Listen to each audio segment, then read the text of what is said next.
नमस्कार, मैं हूं पी मोहन और आप देख रहे हैं मोहन मीडिया न्यूज़। नीट इन दिनों बहुत बड़ी चर्चा का विषय बना हुआ है और चर्चा हो भी ना कैसे।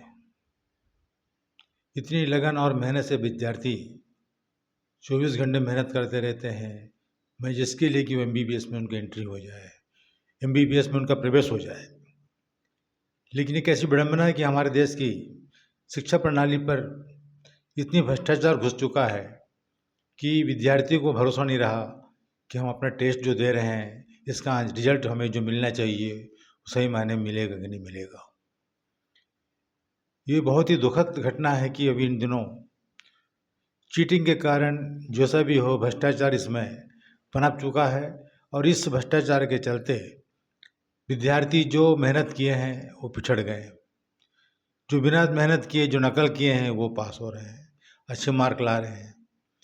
तो इस हिसाब से वो विद्यार्थी पर क्या गुजरती होगी जिन्होंने इतनी मेहनत से शिक्षक और टेस्ट के लिए इतनी मेहनत की 24 घंटे रात दिन एक करके। ये उनके घर वालों को भी भरोसा था कि इस बार 2 साल हो गया, 3 साल हो गया, ये चौथी बार में से हो सकता है मेरा बच्चा निकल जाए और बच्चे को भरोसा है कि मेरी कोशिश इस बार बेकार नहीं जाएगी।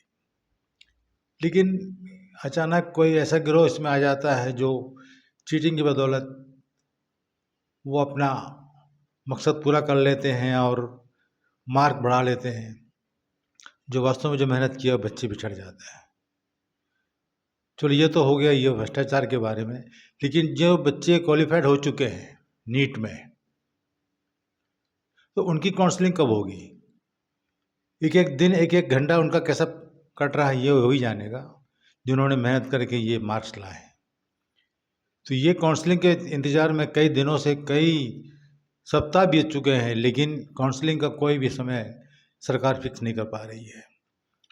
जिसने भ्रष्टाचार किया, जिसने गलती की, वो उसे सज़ा तो भुगतेगा ही, लेकिन जो ईमानदारी से शिक्षा ग्रहण कर रहे हैं, जिन्होंने ईमानदारी से अपनी मेहनत से जो मार्क्स लाए हैं, जो इसमें क्वालिफाइड हो चुके हैं, उनका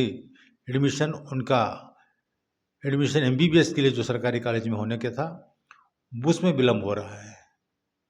इसलिए जो क्वालिफाइड हो चुके हैं जो विद्यार्थी उनको अलग कर दीजिए और जो भ्रष्टाचार में लिप्त है, जो गड़बड़ी की है, उनको कुछ अलग व्यवस्था करिए, ताकि जो बच्चे अपने टेस्ट दिए हैं नीट का और जो निकल गए हैं, जो क्वालिफाइड हो चुके हैं, उनको मौका मिलना चाहिए और उनके साथ दोबारा एग्ज़ाम के कोई प्रॉब्लम्स नहीं आना चाहिए। इसमें उनको फ़ायदा होगा जो बच्चों का मार्क्स कम है और वो री एग्ज़ाम के लिए जो बात कर रहे हैं उन लोग, ये उनके लिए होगा, लेकिन ऐसा नहीं होना चाहिए।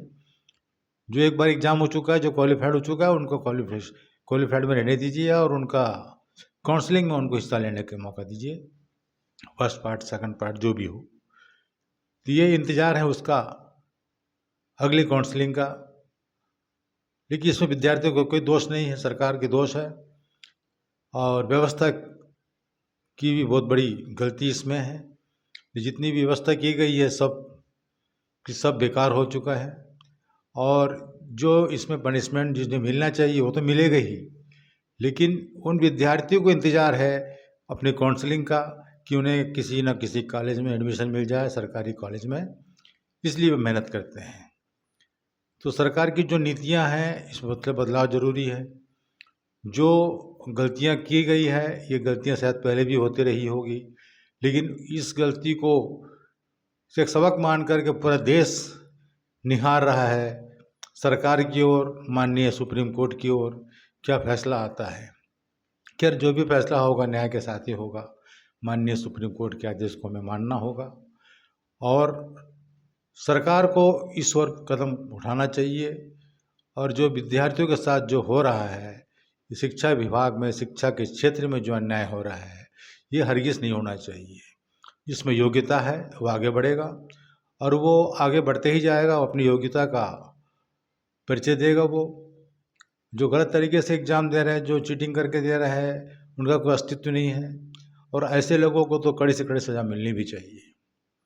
इसलिए नीट के साथ मजाक मत करो, क्योंकि नीट एक ऐसा टेस्ट है जो MBBS से डॉक्टर बनने के लिए रास्ता खुलता है वहाँ पर अगर गड़बड़ हो जाता है तो ये बहुत ही दुखद बात है। ये सरकार की पहली प्राथमिकता होनी चाहिए कि जो भी विद्यार्थी अपनी मेहनत और लगन से जो इसमें नीट को क्वालिफाइड किया है, उनकी सम्मान किया जाए और उनको उनकी काउंसलिंग में उन्हें मौका दिया जाए और काउंसलिंग में उसको निकाल कर जल्द से जल्द उन्हें सरकारी कॉलेज में एडमिशन दिलाने की जो व्यवस्था है उस रास्ते को साफ किया जाए। पी मोहन की रिपोर्ट, मोहन मीडिया के लिए। आप हमारे चैनल को देखते रहिए और हम आपको ऐसे ही ज्ञानवर्धक और समस्याओं से घिरे उसके समाधान के लिए भी रास्ता निकालने की कोशिश करेंगे। सरकार है, सरकार की ओर से गलतियां होती है और कुछ लोग ऐसे में जुड़े रहते हैं जो जानबूझकर इस टाइप की हरकतें करती है। इस पर बिल्कुल सरकार को इस चीज़ को गंभीरता से लेना चाहिए और विद्यार्थियों के साथ खिलवाड़ नहीं होना चाहिए, क्योंकि नीट का एग्ज़ाम सीधे MBBS के लिए किया जाता है। इसलिए जो बच्चे जिस स्थिति में जी रहे हैं, जिस स्थिति में परीक्षा दे रहे हैं, जिनकी आर्थिक स्थिति बहुत गंभीर है, वो नीट के लिए बेचारे 24 घंटे मेहनत करके MBBS की डिग्री लेना चाहते हैं। तो इसलिए ये सब जो गलत हो रहा है उस पर रोक लगनी चाहिए। ये बहुत बड़ा अपराध है, अपराध के श्रेणी में रखना चाहिए, उसके विशेष कानून बनना चाहिए और विशेष कानून व्यवस्था के तहत उन्हें कड़ी से कड़ी सज़ा मिलनी चाहिए। बस यही हमारा चैनल का उद्देश्य है कि उन लाखों करोड़ों बच्चे जिनका भविष्य खराब हो रहा है, उन्हें अपने जीवन जीने के लिए, MBBS की एडमिशन के लिए साफ सुथरा उन्हें मौका दिया जाए और जो हो रहा है वो गलत हो रहा है, इस पर न्याय किया जाए। हमारे चैनल को आप देखते रहिए, हो सके तो सब्सक्राइब कीजिए ताकि नोटिफिकेशन आपको तुरंत मिलता जाए और हमारे अगले चैनल को आप देखने का मौका मिले। और हम अगला नीट की जो प्रोग्रेस है उसको भी हम तुरंत बताएंगे आपको, इस उम्मीद के साथ। पी मोहन की रिपोर्ट, मोहन मीडिया के लिए।